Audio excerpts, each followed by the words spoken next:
కుసిరగట్టి ఊళ్ళోకి వచ్చనమ్మా చాలారి పూలు పెట్టి జాతరలు తెచ్చనమ్మా తంగేడు పూలు పెట్టి కంకాణ దూకేనమ్మా ముక్కు ముక్కెర పెట్టి ముల్లోకాల నెలనమ్మా ముందార చూడంగా మున్నూరు కన్నులమ్మా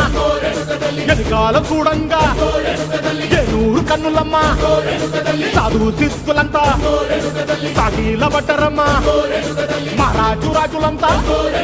మొగారిల్లిరమ్మా కోరిక కోరంగా రంగులు పూసినాము ఆశలు తీరంగా వేషాలు వేసినాము నీకన్నా పెద్ద దిక్కులో కాన ఎక్కడుంది నైవేద్యం ఎట్టంగా మా కాడ ఏమిటుంది మొదలన్నీ అలకించి వరమీయవే తల్లి కన్నా బిడ్డలను కాపాడవే తల్లి